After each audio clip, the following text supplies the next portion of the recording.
Alors, on va utiliser l'outil sélectionner, bon, du moins les fonctions sélectionner et masquer pour améliorer notre sélection.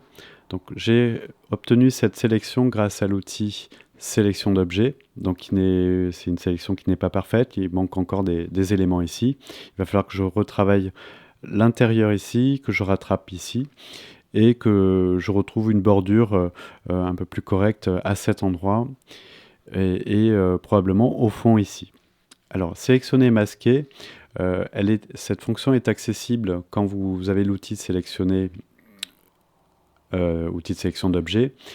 Vous avez sélectionné et masqué ici. Ça, c'est sur les versions très récentes de Photoshop.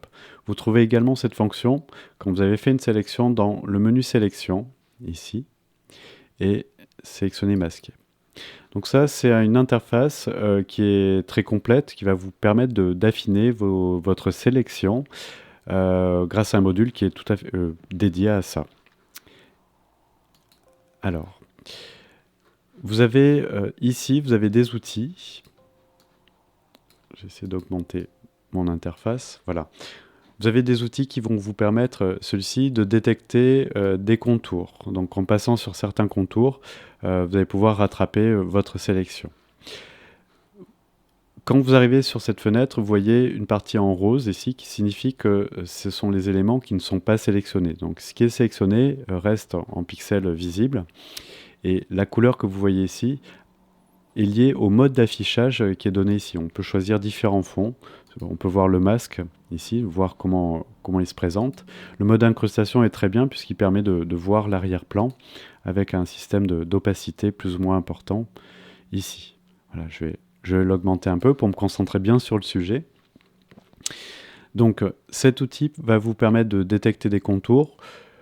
Je pense que c'est une fonction qui est encore à améliorer, ça ne marche pas toujours très bien. Ici, vous avez les modes plus et moins. Je vais m'approcher un peu, on va regarder cet outil-là.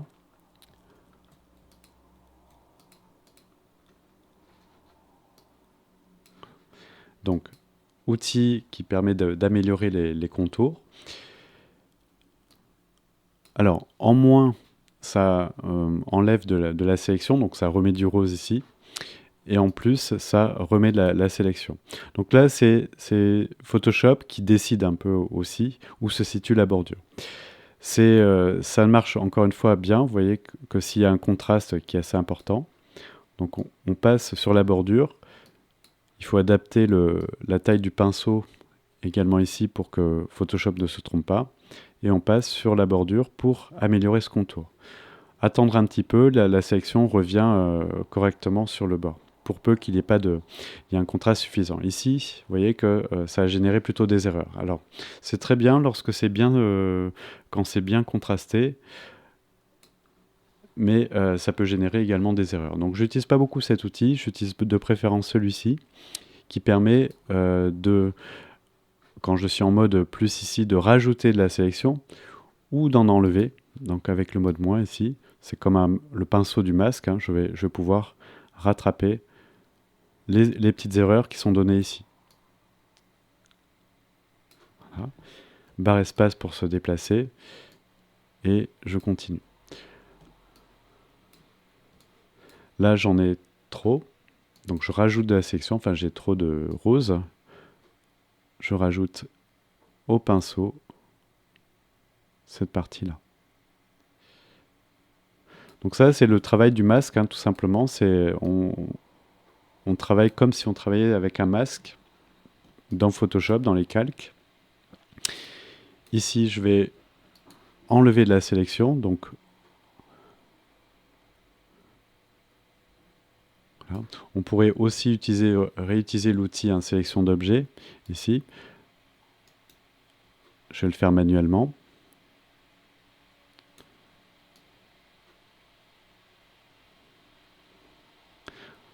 Alors, ça demanderait un peu plus de temps, un peu plus de soin. Ici, je vais garder ça. Il faut changer la taille du pinceau. Hop. Alors, je vais faire le plus gros ici, puis on va voir, il y a d'autres outils qui permettent encore d'affiner tout ceci.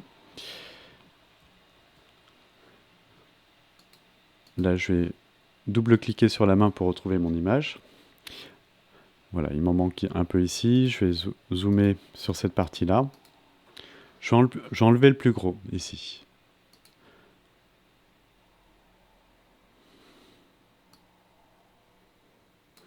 N'hésitez pas à changer la taille du pinceau, à travailler avec la dureté également pour que ça soit plus souple au niveau du rendu.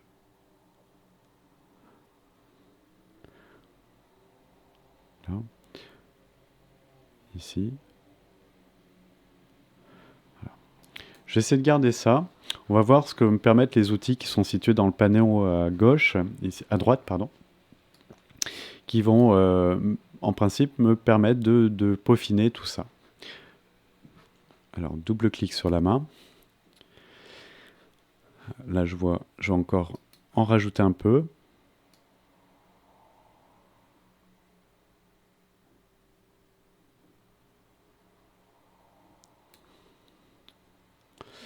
Alors on va garder ça. Et je vous explique maintenant comment travailler avec les propriétés ici. Donc je vous ai parlé de l'affichage. Donc on peut voir son masque ici pour le contrôler. Je garde la couleur. Je vais augmenter un peu l'opacité ici. Alors, on a basé sur couleur, c'est-à-dire que les recherches vont se faire, la sélection va se faire en se basant sur la couleur, ou basé sur objet. Donc je vais plutôt privilégier celui-ci. C'est la méthode de recherche, d'analyse de Photoshop qui va fonctionner plutôt en fonction des contours, ici. Vous avez la détection des contours, donc vous demandez à Photoshop de faire une recherche de plus ou moins un nombre de pixels donné. Et voyez, regardez bien ce qui se passe au niveau de l'image. Il y a une recherche qui se fait et Photoshop va réajuster les contours ici. Alors attention de ne pas pousser trop loin, surtout si c'est peu contrasté. Donc je vais rester sur cette valeur-là, avec un œil sur la partie en rose pour que ça déborde sur le sujet, ici.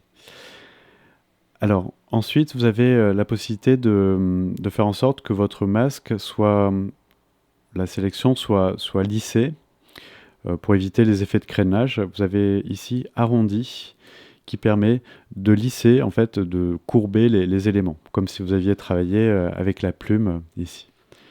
Donc arrondi, peut-être pas en mettre autant ici. Je pense que le rayon de recherche est allé un peu trop loin. Donc j'ai perdu une partie ici de l'élément. Donc là, je descends un peu le rayon.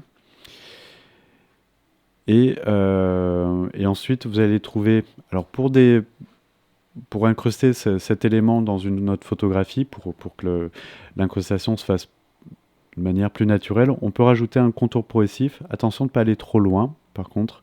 Bon, en général, je ne mets pas plus d'un pixel. Un pixel, tout dépend de la résolution de votre image. Bon, là, c'est quand même une image d'assez bonne qualité, donc je vais aller un peu au-delà de 1 pixel. Ça va générer une zone légèrement floue autour de votre sélection. Alors le fait qu'il y ait une zone floue peut amener aussi une sorte de liseré blanc autour de l'objet, puisque en fait ça décale un peu la sélection. Donc vous pouvez décaler le contour. Ça c'est très, très bien pour ramener le contour de votre sélection. En fait, ça va la ramasser vers l'intérieur ici, pour bien faire votre sélection. Voilà, je me mets ici. Et voilà, je vais considérer que ça me va. Alors, il y a quelque chose qui est très intéressant ici, c'est les paramètres de sortie. Puisque vous pouvez décider ici, si quand vous validez votre sélection, si finalement vous avez votre sélection seulement sur votre fichier de travail. Mais vous pouvez également, et ça c'est très bien pour faire des détourages d'objets, pour les isoler et puis les mettre dans un nouveau fichier, vous allez trouver différentes options.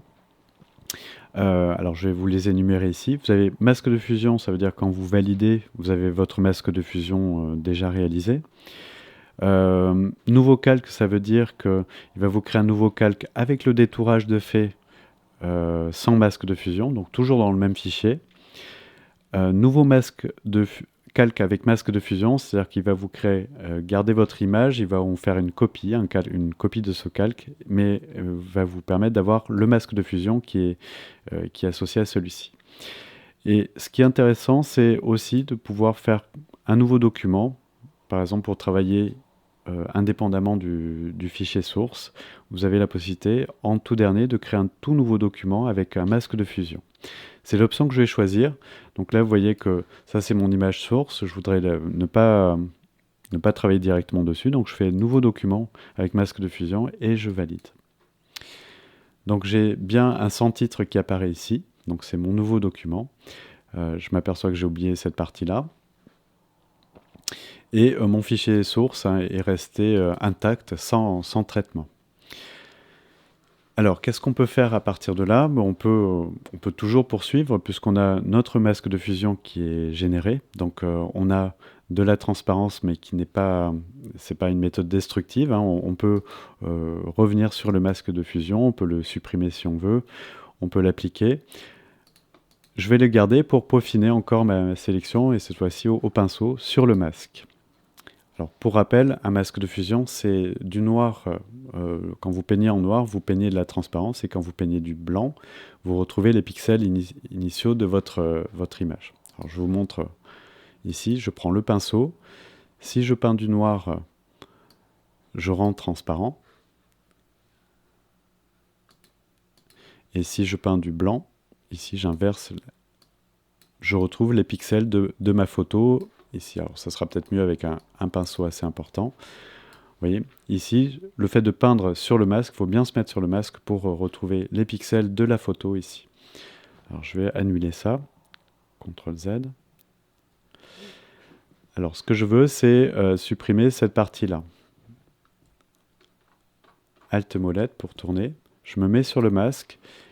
Pour rendre transparent, donc, on va choisir le pinceau noir ici. Et je vais prendre un pinceau classique et une taille appropriée à ce que je veux faire.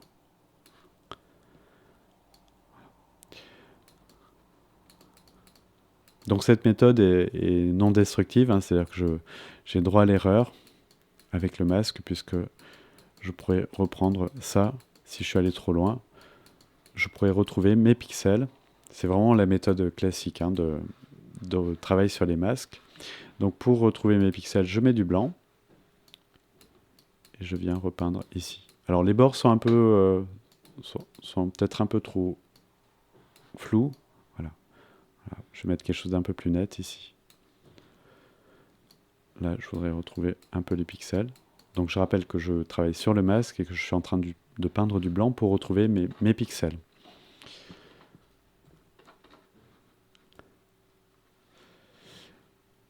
Voilà, bon, ça mériterait plus de temps. Vous avez compris le principe du masque. Donc le masque, c'est vraiment pour la finition. Et cet objet donc, est bien isolé dans un document spécifique, indépendamment de celui source sur lequel je travaillais. Donc je pourrais éventuellement mettre, par exemple ici, un fond coloré. Calque. Et je vais le remplir d'une certaine couleur. Je verrai un peu mieux les erreurs. Donc tout ça est rattrapable, puisqu'on a le masque, on peut peindre du noir ici pour ramener de la transparence, comme je vous ai montré à l'instant. Là encore, il y a un peu de travail à faire.